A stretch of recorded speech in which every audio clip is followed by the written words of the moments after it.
চন্দ্র রয়েছে তুলা রাশিতে বর্তমানে, এরপরে তুলা রাশি থেকে বৃশ্চিকে চলে যাবে। চন্দ্র কি, আমি তুলা লগ্ন বা তুলা রাশির সাপেক্ষে আলোচনা করছি। চন্দ্র হচ্ছে দশমপতি।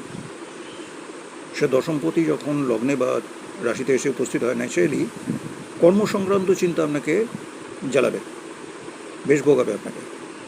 কর্মসংক্রান্ত নানা চিন্তা, আপনি টাকা পয়সা পাচ্ছেন না, বা আপনি কাজ করে স্যাটিসফাইড নন, বা আপনি নানানভাবে দুশ্চিন্তায় থাকবেন। কারণ চন্দ্র এমনই একটা জিনিস, ভীষণ ভীষণ দুশ্চিন্তায় ফেলে দেয়। লগ্নে বা রাশিতে যখন চন্দ্র থাকে আপনাকে ডিস্টার্ব করবেই করবে। তো যাই হোক, কর্মলাভও হতে পারে এই সময়টা, নতুন কোনো কর্মের অফার পেতে পারেন। অবশ্যই সেটা বিদ্যা সংক্রান্ত, কারণ বৃহস্পতির নক্ষত্রে থাকবে। বৃহস্পতি কিন্তু বিদ্যার স্থানে বসে আছে 9th হাউসে, অর্থাৎ উচ্চ বিদ্যা বা পরামর্শ, কনসালটেশন, এইসব জায়গা থেকে আপনার কোনো জব অফার আসতে পারে। এরপরে চন্দ্র যখন দ্বিতীয় স্থানে যাবে, তুলা লগ্নের সাপেক্ষে বলছি বা তুলা রাশির সাপেক্ষে, তাহলে আপনি কর্ম থেকে অর্থ লাভ করতে পারেন। সেটা ওই ধরুন পড়ানো থেকে বা কোনো পরামর্শ প্রদান করে। তবে এটাও ঠিক, যখনই চন্দ্র শনির নক্ষত্রে চলে যাবে তখনই আপনি দুশ্চিন্তায় পড়বেন। কারণ শনি দুশ্চিন্তার কারক। শনি কোথায় বসে আছে? সমস্যার ঘরে বসে আছে, 6th হাউসে বসে আছে।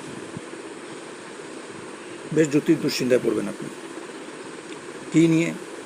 আপনি লোন নিয়ে চিন্তায় পড়তে পারেন, ব্যাংকিং কোনো সমস্যা নিয়ে চিন্তায় পড়তে পারেন, কোনো শত্রুতা নিয়ে চিন্তায় পড়তে পারেন। তবে কর্মের যোগও তৈরি করবে, চাকরির যোগও তৈরি করবে, আপনি অর্থ লাভও করতে পারেন।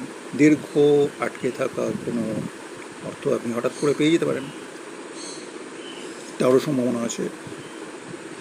আপনি ঋণ শোধের কথাও এই সময় চিন্তা করতে পারেন। সবই কিন্তু তুলা লগ্ন বা তুলা রাশি সাপেক্ষে বলছি, ঠিক আছে? আর চন্দ্র কার নক্ষত্রে রয়েছে সেটা ভীষণ ইম্পর্টেন্ট, কার রাশিতে রয়েছে। মঙ্গলের রাশিতে থাকবে ওই সময়। বর্তমানে শুক্রের রাশিতে রয়েছে, পরবর্তীকালে মঙ্গলের রাশিতে থাকবে।